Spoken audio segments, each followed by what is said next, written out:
Blog Talk Radio. This is VR on the World, our international programming coming from the same people that bring you Bostonred. Nonetheless, this is the news in 10. We'll hear later here from Sergei Lavrov. He is the foreign minister of the Russian Republic. He spoke at the UN, continuing our series of principals that spoke at the UN. Unfortunately, there are many that we have not found access to, and as we find access to their speeches, we'll edit them. In his particular case, we did not need to do that. In the U.S., at the hour that we speak, around 11:10 Eastern Standard Time, the Congress in the lower body, which is called the House of Representatives, is voting on whether or not to fund the government in something called a continuing resolution. They're attaching poison pills to it, the defunding of the Affordable Care Act, which is a centerpiece of President Obama. It's called Obamacare, and various other little laundry lists as they've had around for a very long time, such as the Keystone Pipeline, that would affect the environmental quality of the areas that it will be piped through from literally from Kansas down to Texas, and that is in the Midwest all the way to the port in Galveston, Texas. So thus the quality of life there, and it has happened before, leaks from these various pipelines would not be where it should be. The New York Times reported on Saturday, this is just a continuation of the work of Mr. Ed Snowden, but nonetheless the NSA is in the data collection business, a huge thing there. Some of the additional stuff that it does, commercial and other sources, including bank codes, insurance information, Facebook profiles, passenger manifests, voter registration rolls, GPS location information. That's when you use your mobile phone. It will automatically tell them where you are, as well as property records on specified tax data. So these are some of the things that they are using, and this is from former aides. There is no restriction on it. These are former aides in the Obama administration reporting this. So in other words, a very large-scale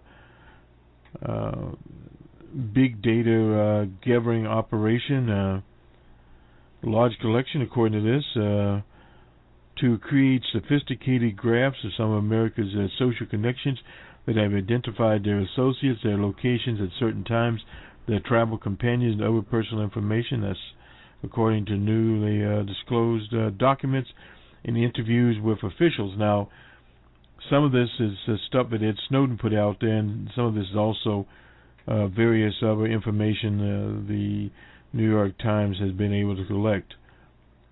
The policy shift to go on, this is from the Times, to help the agency discover and track connections between intelligence targets overseas and people in the U.S. That's according to a memoranda written in January of 2011. The agency was authorized to conduct large-scale graphic analysis on very large sets of communication metadata, you've heard this one before, without having to check foreigners of every email address, phone number, other identities, documents said. Because of concerns about infringing on the privacy of American citizens, the computer analysis of such data had previously been permitted only for foreigners, but it is now including everyone that they can literally get to. So if you're on Facebook, they have access to that also. And legal underpinning for this is a 1979 Supreme Court ruling that Americans have no expectation of privacy about what numbers they have called. Based upon the ruling, the Justice Department, Pentagon decided that it was permissible to create contact change using Americans' metadata, which includes the timing, location, and so forth, emails, calls, and this goes on to Facebook and other things. Was enhanced under the Patriot Act. So in other words, unambashed power here of doing it. The wiretapping program that was in 2006 was disclosed by the Times. So this is an ongoing story here as to what is going on. As far as the NSA is concerned, the spending including support for enterprise knowledge systems. This is more of what the NSA was doing, which includes $374 million multi-year budget designed to rapidly discover and correlate complex relationships and patterns across diverse data sources on a mass scale. It's according to a 2008 document. And this is just the tip of the iceberg. Let's see. Better Person-Centric Analysis describes how the agency looks for 94 entry types, including phone numbers, email addresses. You heard some of this before.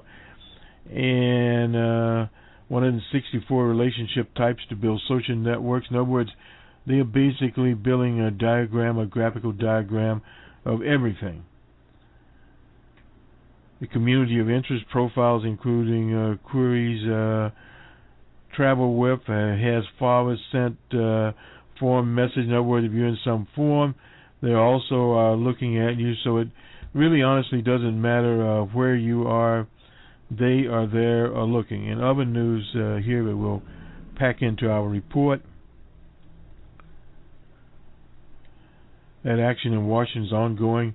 The president of Iran, Rouhani, returned to a cheering group of his supporters and to some protesters as he returned there. His motorcade, you'll see it on our site. And also the Greek police have arrested far right-wing leaders, in other words, leaders of fascist organizations there in what's called the Golden Dawn. They have arrested the leader and 15 top officials of the fascist party. It's a government crackdown after the fatal stabbing, of Pavlos Fyssas. He was an anti-fascist rapper.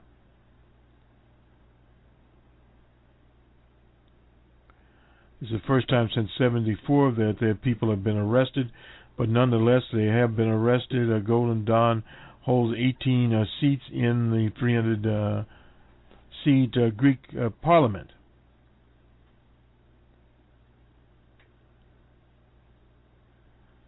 He was killed, this rapper, Fyssas, was killed by a member of Golden Dawn, George Rapikinos.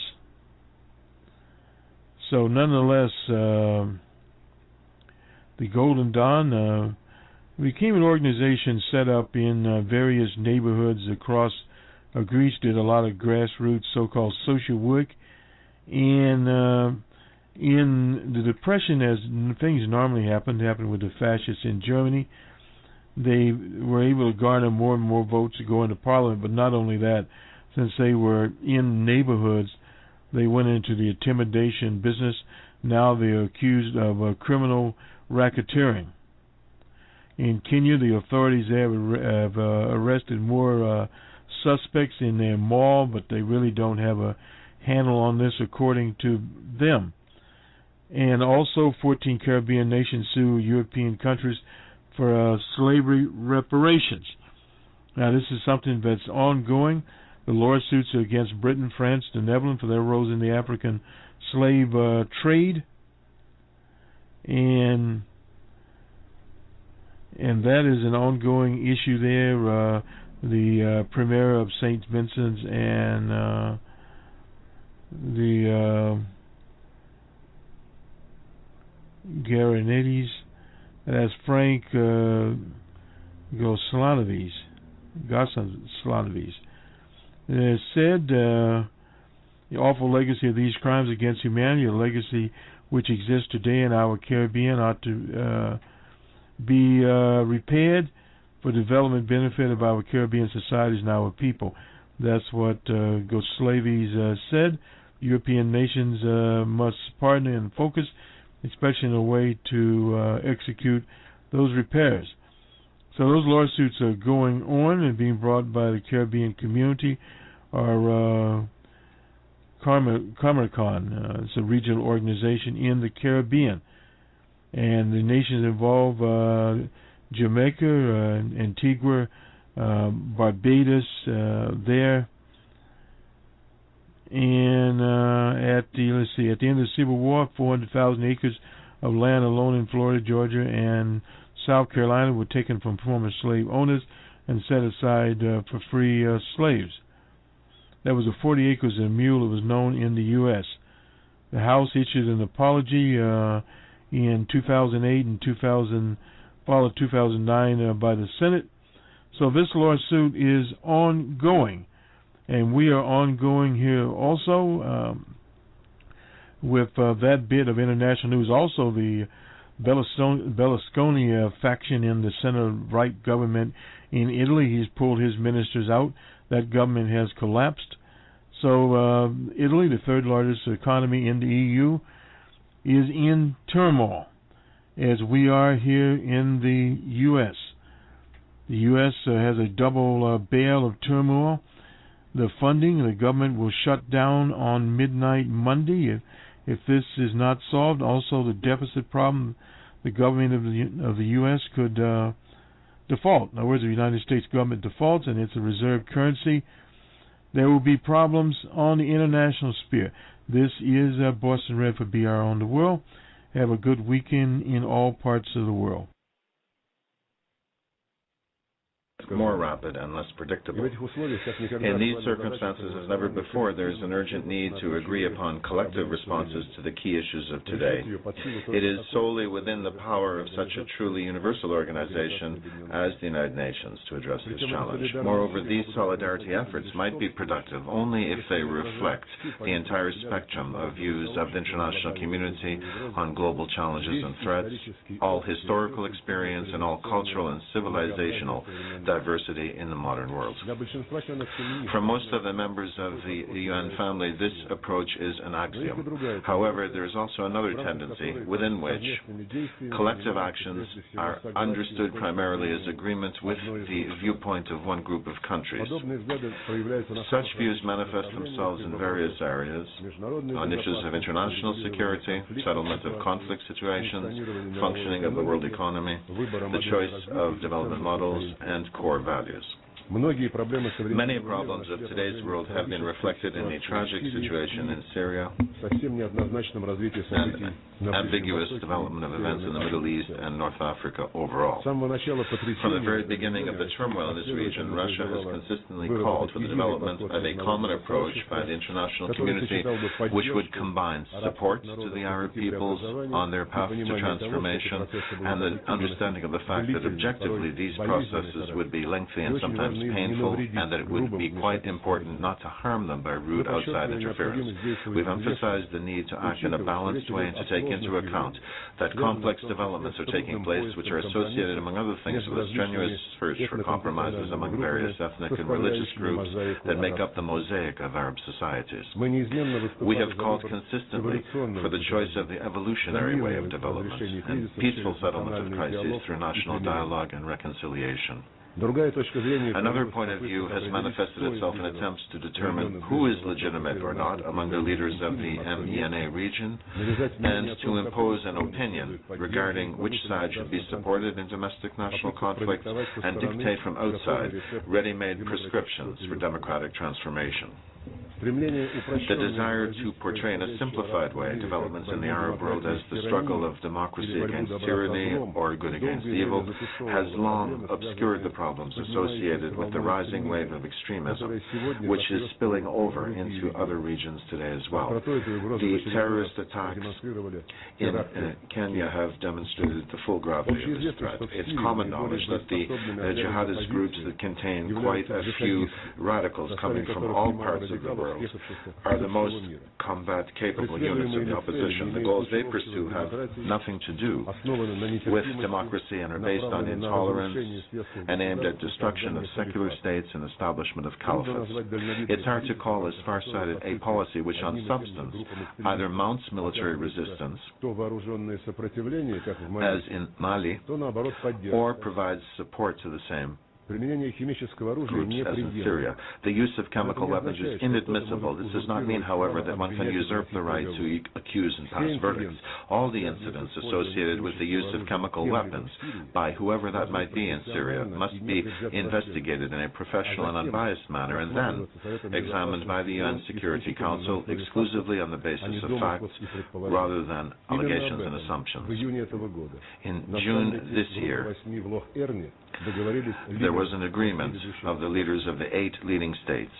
Recently, a common argument has been increasingly used to prove that the threat or use of force directly prohibited by the UN Charter is virtually the most effective method to address international problems, including settlement of national domestic conflicts. There are attempts to extrapolate such an approach also to the situation in Syria. This happens despite the fact that all the experience of such interventions with the use of force in recent years has proven that they're ineffective, meaningless, and destructive. This is an extremely dangerous path leading to the erosion of the foundations of today's world order and subversion of the WMD non-proliferation regimes. It is alarming to hear statements on the right to use military force to ensure one's own interests in the Middle East region under the pretext of the remaining demand for leadership in international affairs.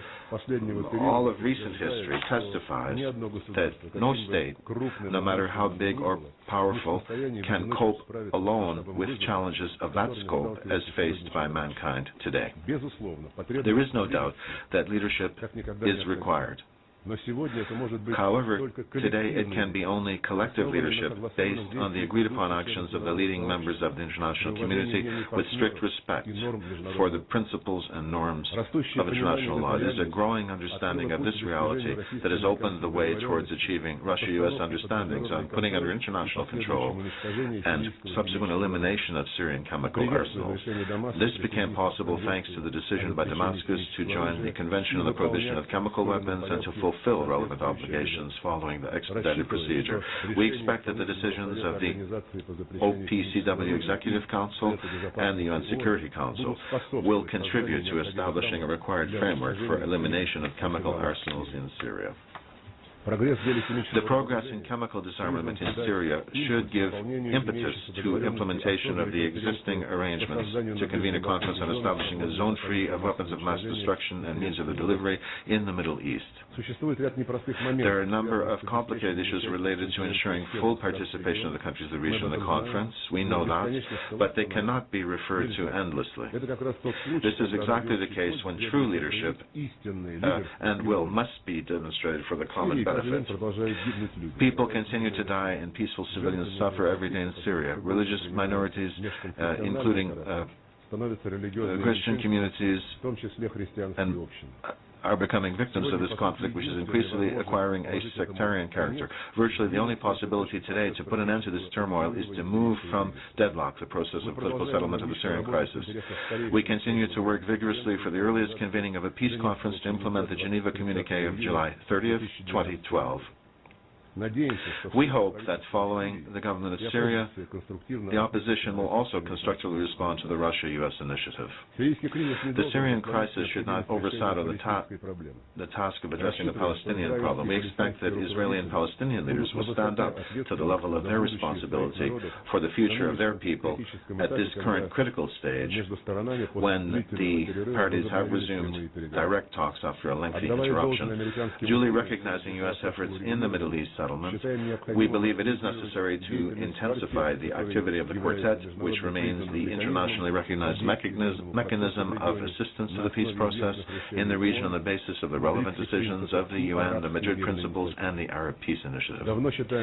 It is also important to ensure close involvement of Arab countries in the activities of the Quartet. Approaches based on negotiation are required as well with respect to other situations, including the Iranian nuclear program and the nuclear problem of the Korean Crimean Peninsula. As President Vladimir Putin noted in his recent article published in the New York Times, we must stop using the language of force and return to the path of civilized diplomatic and political settlement. This would help improve the international environment and contribute to increasing collective efforts to counter global challenges, including terrorism and drug trafficking. Russia intends to pay priority attention to these challenges during its presidency of the G8 in 2014.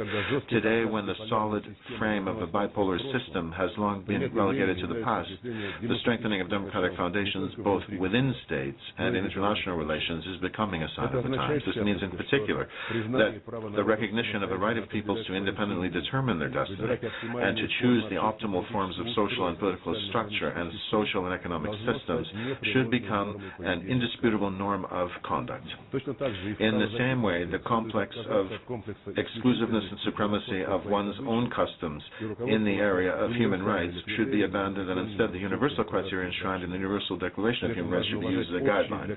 Moreover, it is important to respect the traditional values that are common for all religions. It is obvious that a genuine partnership is hardly achievable without relying on the foundations of economic cooperation. The prevailing majority of states are interacting within the WTO, and in this sense, they are operating already in the common economic space. This creates prerequisites for working towards harmonization of integration processes in various regions of the world, instead of trying to artificially pit them against each other by creating new division lines. Now, Russia proceeds exactly from this understanding and this joint work with its partners towards the establishment of the Eurasian Economic Union. Russia attaches great importance to achieving the Millennium Development Goals and drafting on their basis the global development agenda for the post-2015 period. Its main priorities are the eradication of poverty and supports economic growth through expanding investment opportunities and creating new jobs. Enhancement of energy and transport infrastructure, the fight against infectious diseases, and road safety are among the most urgent issues. Cooperation between states should rely on efficient mechanisms and a sufficient resource basis. In this context, we support the further strengthening of the coordinating role and potential of the UN Economic and Social Council. During its presidency in the Group of 20, Russia is consistently conducting its policy with a view to developing the group's interaction with the United Nations. We consider the resolution of the General Assembly on relations between the UN and G20 to be a realistic program of cooperation for the long term. I firmly believe that by joining our efforts on the basis of true respect and consideration of the interests of one and all, we will be able to move forward towards achieving the high goals proclaimed in the UN Charter. Thank you very much. And I'm sorry if I did not respect the 15 minutes. Thank you.